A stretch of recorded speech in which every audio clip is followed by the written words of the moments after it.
안녕하세요. 엉투일기의 엉클 케빈입니다. 한 주간 잘 지내셨는지요? 네. 지난주까지는 여러 가지 일이 있었죠. 벌써 이제 10월 마지막 주입니다. 다음 주에 아, 올해 투자가 어떻게 될지 결정을 하는 아주 중요한 한 주가 될 것 같습니다. APEC에서 한미 정상 회담도 있을 것이고 무역 협의 관련된 것도 아마 결정이 될 것 같고 또 미중 무역 협상도 또 이루어질 것 같고, 그 와중에 이제 여러 가지 변동이 생길 수도 있지만, 올해, 지금 현재까지는 50% 이상 주식이 오르고, 금도 한 50% 이상 오르고, 여러 투자에 좋은 결과들이 있을 것 같습니다. 각자 본인 포트에 따라서, 그, 희비가 엇갈리고 계실 것 같은데 상대적으로 좀 박탈감을 느끼는 분도 계실 거고 야 정말 투자 잘했다 이렇게 생각하시는 분도 계실 거고 이제 앞으로 어떻게 할 거냐 하는 부분에 대한 고민들이 좀 많으실 것 같습니다. 그래서 저도 사실은 연간으로 그렇게 썩 좋은 투자는 아니에요. 그러니까 애초에 사실은 그렇게 큰 투자 수익률을 기대하진 않았고 떨어질 때 좀 변동성을 좀 줄여보자라는 쪽으로 저는 투자를 좀 했습니다. 왜냐하면 내년에 정년 퇴직을 해야 되니까. 네, 이렇게 저렇게 다니다 보니까 부르는 노래는 이끼가 끼지 않는다. 이런 문구를 보게 됐어요. 그래서 보통 우리는 이게 부지런히 살면 어, 녹이 슬지 않는다. 이렇게 열심히 살아야 된다. 이런 뜻으로 쓰고 있는데 실제로는 그런 뜻은 아니었다고 하더라고요. 그러니까 영어로 돼 있는 그런 원전에서는 본래의 뜻은 정통적인 뜻은 어, 여기저기 옮겨 다니며 이끼라는 좋은 것을 얻지 못한다 그런 뜻이라고 합니다. 해서 좀 알아봤고요. 네, 구르는 노래는 이끼가 끼지 않는다라는 거는 이제 제미나이한테 물어봤더니 열심히 노력하는 사람은 계속 발전한다 이런 뜻이다라는 것이고 우리는 보통 이렇게 이해를 하죠. 근데 이제 원래 뜻은 여기저기 옮겨 다니는 사람은 재산이나 재물, 지식을 얻지 못한다라는 뜻이었다고 합니다. 그래서 지금 영어 문화권에서는 어때? 라고 물어봤더니 문맥에 따라 두 가지 모두 사용을 하지만 어, 오랜 역사와 사전적인 정의에 따르면 정착하지 않으면 성공이나 안정을 얻기 어렵다라는 의미가 더 광범위하게 쓰인다라고 이야기를 합니다. 그래서 그래 그러면 투자에 있어서는 어떨 것 같아? 라고 좀 물어봤더니요. 이렇게 이야기를 해줬습니다. 잦은 매매는 수익 축적을 방해한다. 그러니까 결국은 막 이렇게 여기저기 옮겨 다니면 샀다 팔았다 하면 수익이 복리로 축적이 되지 않죠. 그래서 세금이랑 수수료만 내고 장기적인 수익 얻기가 좀 어렵다. 이 부분은 좀 수익을 내서 매매를 해 보신 분들은 다 공감하실 것 같습니다. 그리고 꾸준한 투자를 통해서 복리 효과를 극대화해야 된다라는 거죠. 하나의 검증된 투자로 꾸준하게 쌓아야 복리가 두껍게 쌓일 수 있다 이런 거죠. 그 원칙의 일관성을 유지해야 된다라는 것도 시장이 변할 때마다 나의 투자 원칙이 변하면 망한다라는 것이고요. 실제로 이거를 지키기가 대단히 어렵습니다. 그래서 각각에 대한 이야기를 좀 살펴봤고 나중에는 원칙의 일관성을 지킬 수 있는 어떤 방법이 있을까 하는 저의 제안을 한번 또 말씀드리도록 하겠습니다. 먼저 잦은 매매는 수익 축적을 방해한다 하는 내용부터 살펴보겠습니다. 매매 회전율에 따른 상대적인 이제 수익률인데요. 보통 저회전 그룹은 거래 비용 최소화되고 어쨌든 상승을 하는 경우에 장기적인 복리 효과를 얻을 수 있기 때문에 엄한 데 투자를 하지 않으면 바이앤홀드 전략이 매우 유용하다. 그러니까 어떤 것을 살 것이냐라는 게 사실은 대단히 중요하고요. 뭐 많은 사람들이 SPY나 뭐 이런 지수 투자를 권장을 하고 있습니다. 중회전 그룹인 경우에는 뭐 이제 적당한 리밸런싱과 뭐 이렇게 뭐 퀀트나 뭐 이런 측면에서의 대응들을 하고 있는 거고, 이제 상대적인 수익률은 보통은 보통이지만 잘하면 오히려 더 나은 성과를 얻을 수 있다라고 이야기를 하고, 최악은 이제 뭐 연간 한 서너 번 정도 교체를 하는, 보통 막 1000% 넘어가기도 하죠. 뭐 이런 트레이딩, 뭐 데이 트레이딩 뭐 이런 것들은 실제로 좋은 수익률을 얻기가 대단히 어렵다, 확률적으로.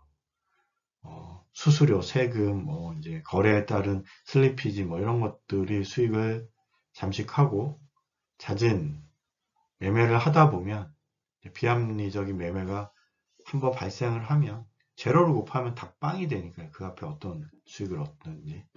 그래서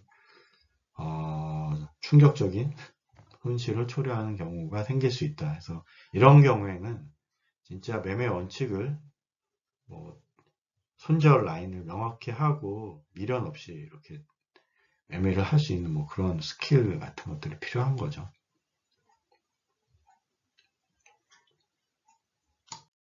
네, 두 번째는 꾸준한 투자를 통한 복리 극대 효과입니다. 그래서 이거는 뭐 보유 기간에 따른 연평균 수익률, 그리고 수익을 낼 확률에 대해서 정리를 한 건데요. 1년인 경우에는, 그러니까 연간 평균 수익률을 보면 한 9에서 한 13% 사이, 평균 한 10에서 12% 정도인 경우에는 뭐 1년이나 30년이나 거의 동일하고요. 그럼에도 불구하고 이제 수익을 내지 못할 확률을 보면 1년인 경우에 한 25% 정도 되고요. 5년인 경우에도 한 15에서 10% 정도 되고, 10년이 넘어도 한 5에서 10% 정도 됩니다. 그래서 진짜 안정적으로 확실하게 수익을 내겠다라고 하면 한 20년 정도 투자를 해야 된다고 생각을 하셔야 되고요. 그 경우에는 어떠한 상황에서도, 닷컴 버블, 뭐 금융위기, 뭐 이런 모든 상황에서도 미국 S&P 500 기준으로는 손실이 없었다라고 이야기하고 있습니다. 그래서 샀다 팔았다 하지 말고 꾸준하게 적립식으로 오랜 시간 보유하면 연평균 10% 정도 이상의 수익률을 올릴 수 있다라는 거고요. 그래서 단기적인 변동에도 대응할 수 있다. 근데 이런 경우에 한 50% 정도까지 SPY는 떨어지거든요. 그때도 이제 견딜 수가 있어야 하는 거죠. 그래서 그런 부분에 대한 거를 또 이슈를 하는 사람들도 있습니다. 네, 투자 원칙을 일관성 있게 유지하자. 그러면 이제 내가 도대체 어떤 투자를 하고 있는 거야? 하는 걸 좀 한번 돌아보기 위해서 좀 내용을 가지고 왔습니다.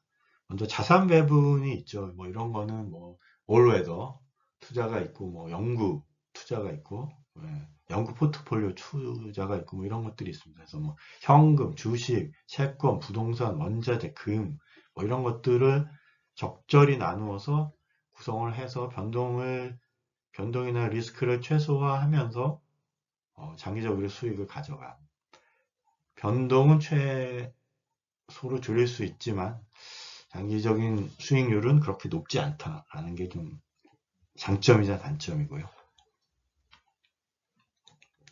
보통 이제 자산이 큰 분들은 기본적으로 이렇게 투자를 하고 있습니다. 그 다음에 이제 종목 선정을 해서 하는 투자인데요. 이제 뭐 가치 투자, 성장주 투자, 배당주 투자, 뭐 우리가 보통 이렇게 이야기하는 겁니다.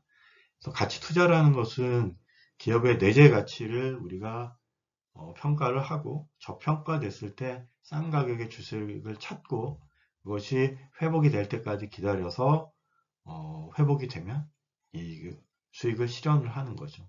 성장주 투자는 현재 가치보다 미래에 더 성장을 할 수 있는 그런 기업들을 공부를 해서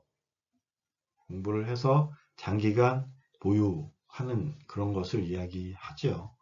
그래서 뭐 애플이나 구글, 뭐 아마존 이런 것들을 초창기에 우리가 투자를 했으면 실제로 이제 뭐 수백, 수천 프로의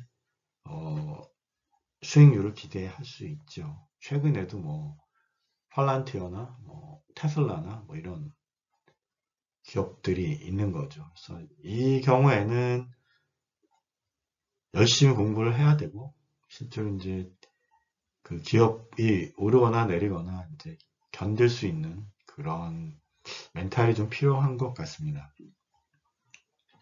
그 다음에 이제 검증된 회사에 배당이 좀 좋은 기업들을 아니면 거기에 대한 ETF들을 모은 ETF들에 투자를 하는 방법이고요. 이게 뭐 상대적으로 뭐 수익률이 낮다고 이야기하는데 물론 이제 뭐 성장 투자에 의한 뭐 수백, 수천 프로는 아니지만 실제로 자산 배분이나 뭐 그런 지수 투자 대비 뭐 이렇게 낮은 수익률을 보이지는 않습니다. 거의 이제 뭐 같은 수익률이고 현금 흐름을 만든다라는 측면에서 배당주 투자도 그 좋은 한 가지 방법이라고 이야기할 수 있습니다. 타이밍 관련해서는 이제 기본적 분석과 기술적 분석이 있는데요. 기본적 분석은 뭐 기업의 재무 상태, 환경, 거시적인 지표, 뭐 내재적 요인들을 분석을 해서 매매 시점을 결정을 하는 거죠. 그래서 가치 투자인 경우에 이제 본질적인 가치에 기반한 그런 해서 이제 장기적으로 이제 내재 가치에 도달했다라고 판단이 되면 이제 그때 팔면 되는 것이고 성장주 투자는 이러한 이유로 이 주식을 샀는데 그 기업이 이제 그런 기업이 아닌 기업이 됐을 때 이제 팔아야 되겠죠. 뭐 그런 것들을 이야기합니다. 기술적인 분석은 뭐 이제 추세 추종이나 뭐 기타 뭐 주가 거래량 뭐 차트 뭐 이런 것들을 통해서 빠르게 추세를 쫓아가면서 매매를 하는 것이고요. 추세에 벗어나면 단기적인 매매 타이밍을 잡아야 되는 거죠. 그래서 손실을 최소화할 수 있는 그런 매매가 필요합니다. 그래서 뭐 성장 투자나 배당 투자, 뭐 자산 배분에 이런 기술적인 분석을 적용하는 것은 맞지 않고요.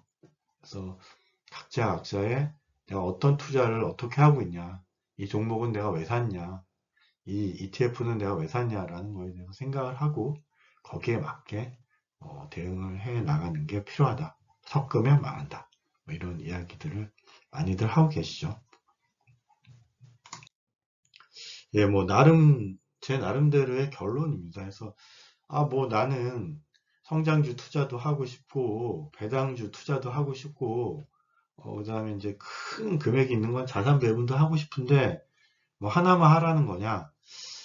그런 경우에는 저는 이제 계좌를 나눠서 따로따로 투자를 해보면 된다는 거죠. 자산 배분을 하는 투자. 저 같은 경우에 이제 연금은 이제 내년 이후에는 이제 연금을 이제 제가 받으면서 해야 되기 때문에 기본적으로 자산 배분에 이제 현금 흐름을 위한 거를 이제 커버드 콜이나 이제 배당 ETF 같은 걸로 이제 하려고 하고요.